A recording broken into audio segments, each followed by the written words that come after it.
Welcome to the Inner Athlete Podcast. I'm your host, Trent, and this is the show where we dive into all things youth athlete development, strength and conditioning, and the mindset needed to thrive on and off the field. Whether you're a parent looking to support your child's athletic journey, a coach seeking fresh insights, or an athlete ready to take your game to the next level, you're in the right place. Before we jump in, make sure to hit that subscribe button to stay updated on our latest episodes. If you enjoy the show, please give us a like, share it with your friends, and help us reach even more people who can benefit from these insights. Together, we can empower the next generation of athletes to perform at their best. Now, let's get into it. We spoke about performance anxiety as well.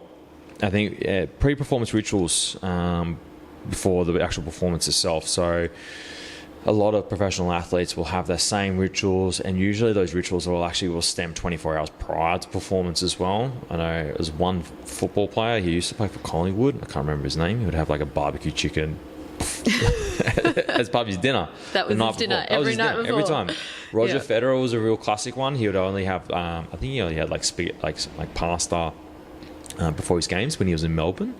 I've heard stories like that. Yeah, a lot of professional athletes like those habits because it helps to keep them grounded, as you said before. So it just helps to control the controllables in that sense. Yeah.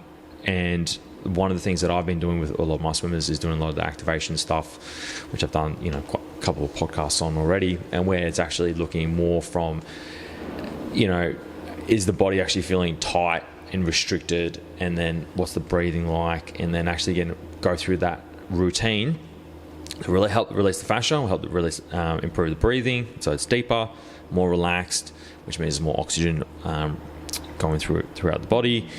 Heart rate's going to be lower, and then also blood pressure is going to be lower as well. So then their time to fatigue is actually longer in comparison to someone who doesn't do it as well. So I've been trialing it out with with the Bentley Greens when we do like a conditioning sessions, doing it in between. So they actually have more output moving forward, more oxygen circulating around the body. And then one of the girls actually, she was a 50-meter freestyle final. She was in lane 8, so you wouldn't expect anyone in lane 8 to win. Usually, obviously, lane 4 or 5. Yeah. Anyways, there was a delay in start. I was at MZAC, and I told her just start going through the activation. So she's been doing activations with me for like at least a year. Mm-hmm. Anyways, she went through the whole routine. It was all good. She got on the blocks. And I was like, all right. She got off to a great start. And I was like, oh, she's actually in it. Because the problem is when you're in lanes 4 or 5, it's because of the water goes out, so it actually creates more resistance. Funnily enough, she ended up winning the race from lane 8, and she was super pumped, super ecstatic about it as well. Because I think everyone else might have been overworked or in their own mind because of the delay in start, because it's taken take them out of their routine, and with the activation work that she's done in the past, she always feels light, loose, and more explosive and really twitchy with that. So it's one of those things, if you have those routines in place, you can start to control the controllables a little bit more. And then unfortunately, I don't know what happened to the other girls in that sense, but maybe it was just like that, maybe they got too much in their own head with that, rather than just being more present with what's happening. But what you've just outlined there is so much more than just the activation stuff. So obviously that's having a huge impact on the way that the body performs and can perform better for longer. But you're also creating this stability and a habit that, when your body, when you go through like performance anxiety or you're nervous about something, the best thing you can do is create these habits where your mind feels so stable. Our mind loves things that stay the same, and so creating that stability, those moments of stability and those moments of habit, so the mind doesn't have to think about anything else but just focusing on doing what it knows that it needs to do, so that it can use all the extra energy for the actual race. Yeah, and I think going back to my performance, like I knew every game was always going to be different, so I'd always change up my routine just slightly based on how I was actually feeling. And then a lot of athletes, they don't like to change their routine whatsoever. So, and I learned this from another athlete, another player, and I was like, well, that's actually quite smart, because I don't know what the game's actually going to unfold for me. So I was like, I might as well just be more prepared and actually just go through and be a bit more in tune with myself rather than just go through the motions of a normal routine. But some people find normal routine just be a bit more grounding in that sense. But it's kind of like you have to trial it out. Yeah, you do. Yeah, as well. It depends on the person. Let's move on. They're all important points to different degrees. It depends on, the parents and the kids and where they are at in terms of, improving their performance. But let's talk about the parents as a support network. So with inner athlete, we, the way that our logo is designed, athletes in the middle, and then all the support networks are actually on the outside. And then obviously the parents are a big part of that. They're the ones taking them to games and training, providing food on the table, shelter over their head. Sometimes they're like the emotional wall. If your kid has a bit of an outburst, the parents got to be there to catch them when they fall, emotionally and all that. It's like there's a lot of things that parents have to do, but like what is their role in regards to these types of situations and scenarios, and how can they best support the little ones? Yeah. So I think firstly, as parents, we often assume what our kids need. And we make those assumptions based on what we think we would need in those situations. Whereas actually asking the child what they need. For example, if you can see that they're a bit upset or something's going on, just say, how do you feel? Like, what's going on? How do you feel right now? And get them to state how they feel. Mum, I'm frustrated, or Mum, I'm nervous, or Dad, whatever that is. And it's like, yeah, it's all right. Like, validate that. It's totally fair that you feel that way right now. I'd be feeling that way too. How would you like to feel instead? Oh, but Dad, I really want to feel, I just want to feel confident. I want to go out there and I want to, whatever it is. And then ask them, okay, so what's one thing that you can do in this moment that can help take you towards feeling that way? All right, well, maybe I could just take 10 deep breaths. Maybe I could get out of my head and get sort of back into my body a bit more. And having, especially with you as their coach, I know that they've probably got many of those tools in their belt anyway in those moments. But it's really about not telling your child what they need to do or how they need to feel, but allowing them to tell you what they need to feel and just guiding them. How would you like to feel instead? And what's one thing that you could do in that moment? So that's one technique that you can use. Yeah. Also knowing when to coach versus when to comfort. As I said before with the feedback sandwich, always ask for permission, because sometimes your child just needs you to be there and to listen to them. So it's asking them, like, what do you need right now? How can I support you best in this situation? It also helps a child to become really in tune with themselves, and have a bit of an awareness around when they are maybe losing it and needing to sort of calm themselves down. Yeah. I think I'll go back onto that from a coach's perspective. Yeah. There's work. This year I've got back into team sports. Yeah. Definitely a different dynamic versus individual sports. Team sports, there's a lot more variables involved, where individual sports is literally just you, the race, on the tennis court, whatever it may be.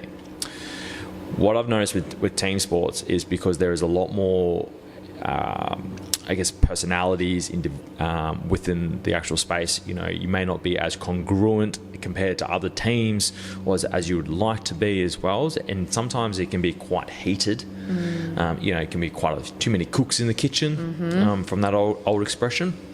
From the parents or the kids, or both? No, from the kids being in that situation. So they might, so from that perspective, is sometimes it's like, if there is a bit of an outburst or something like that, what I've noticed is, just check in, say, are you okay? And it's like, if they seem resistive in terms of giving feedback, what I've actually done in the past, I've just like, I'll just message them the next morning as well. I'm just like, just check in and see how they're doing. This is working with more adults than anything else. To see how they go. Usually the kids are usually quite responsive when I just see them when I come in next as well. But we usually with adults, I'll just check in with them really quickly. And then usually they're just more appreciative of you being able to just check in with them. And that's what you mentioned before about being consistent in terms of checking in with them and asking, if are they ready to seek some feedback as well from that. And then what are some of the actions that you can do moving forward from that perspective? Yeah, and it also shows them that there's someone there. There's someone there that cares. They have that constant support. They are are supported, just by having that consistency in your follow-up and just being there. I think also creating an environment based on who they are, not what they do. So, I mean, it's all coming back to the same things. It's celebrating the actions they take, not the results that they get. It's celebrating them for having a go. It's celebrating them for who they are, who they're becoming, and everything that they're working towards, not the outcome. Yeah. Yeah, and then also the environment as well. So of who you are matters more than like pretty much what you said. Yeah, creating that environment at the end of the day. Yeah. And that environment's created at home. It's created within their team. It's created with you. It's created at school. And so it's just doing the best that we can in the environment that we have them in order to nurture that. Yeah, and then I guess wrapping up this conversation. So we've really discussed the 3 key points is really self-worth and belief. So just give us a quick definition of the difference between the two of self-worth and belief. Well, self-worth is knowing that you're worthy no matter what. Yep. And self-belief is believing that you are capable, believing that you have the ability to do whatever it is, be whoever it is that you want to be. It's just about being given the space to create the capability to build the confidence in order to have that. And then followed with the confidence. Yeah, the competence and the confidence. Which leads into the next one, is building competence over time, which will lead to the confidence in terms of your performance. Exactly. But remember, in order to build the competence, we have to be given the space to fail. We have to be given the space to be able to make mistakes, because the foundation of competence is courage. Yeah. So courage builds competence, builds confidence, builds self-belief. But that's separate to self-worth. Yeah. But and Michael Jordan actually talks about that as well. Of it's the old analogy: if you miss 1,000 shots that you don't make. He talked about how many game winners that he's lost. Yeah. But no one remembers those. Only he does. People only remember your game winners, so you do really need that courage. And there was times that he didn't feel like he had the courage, and then he ended up, I think it was in The Last Dance, he gave it to who's the coach for the Golden State, Steve Kerr. Yeah. Gave the ball to Steve Kerr, and he ended up winning the game-winning shot in one of the series for the second three-peats as well. So the beauty of being a part of a team. Yeah, exactly. But I think sometimes he did know his role at certain points, and everyone else knew their role within that, and that actually created something quite special within that. And then I think the other point that you kind of alluded to as well is is with the parents' side. So with the parents, you said, checking in with them, are they actually okay to take on the feedback? And I think that's a really big one, is knowing when they're in a heightened emotional state. Should I be giving feedback on what they need to change? No. The short answer is no. But just give them, it might be they need to get changed. They might need to, decompress with their teammates or with their coach from that perspective. And then even a lot of coaches in the US now don't even talk about in the car ride home about giving feedback whatsoever. Don't even talk about it. Yeah, okay. Because it's now I'm in a car ride home for an hour with my parents, They're going to talk about the game the whole time. They're going to talk about all the things I didn't do right. They're going to dwell on my failures. It's just it becomes quite heavy. So I think sometimes it's worthwhile. Maybe after a game, it's just be. Just let them be. Just put on some music. I don't know. Put on an audiobook. Put on the Athlete podcast. I don't know. Yeah. Put on something else. Just change the topic. Allow them to kind of decompress a little bit as well. In order to, I guess, allow them to overcome what they may feel, because they're going to feel angry about themselves no matter what. You could probably see that they're quite seething or quite quiet and more reserved. If they're quite chirpy and want to talk about it, just fucking let them have it. Yeah. That's fine. But I think everything that we've spoken about today, actually, if we take a step back, is really helping all of us, where it's the parent, the coach, or the child, to bring awareness to their situation, bring awareness to what they're doing well, what they need to improve on, their emotional state, their how they feel in terms of their performance anxiety, all of that sort of thing. So I think like we're talking about it, and talking about it with them is really important, but I think as well giving the child the ability to sort of reflect on this themselves, and whether that's journaling. I always say to my clients, once you've done something, write down 3 things you did well. Like when you feel like you want to, this is kind of like the feedback thing. When you feel like you're ready, I want you to write down 3 things you did well, 1 thing that you want to improve on, and then schedule in your diary what you're going to do and when you're going to do that thing in order that you want to improve on. Yeah. Talk about journaling. You want to pass that diary over. Yeah. This has been in the pipeline for the last 2 years, and thanks to Lockyer Neo Retro. There you go. With the Inner Athlete Ultimate Training Diary. So this has been in, like I said, pipeline for 2 years. Finally got it to a point where it's super streamlined. I've had a few athletes actually trial it, and they really enjoy it. It helps to create a bit more awareness about the things that you've done well. Getting some feedback from the coaches that it's more tangible feedback of the things that you can do differently, and it's more of a self-audit of how you would rate your performance afterwards from your training or competition. And then actually on the back page we actually got awards and achievements on there, so you can actually keep track of that as well. So whenever you are feeling down in the dumps, you can always go back to this. If you're athletics, the PBs, and whatnot, but also helps create a bit more, take the emotion and heat out of what you need to do differently. Because I notice with a lot of athletes, when they're in the emotion state, they always want to be like, I just got to get a new coach, I've got to do this. And it's like, no, you just got to do a bit of a self-audit of where you're actually at first.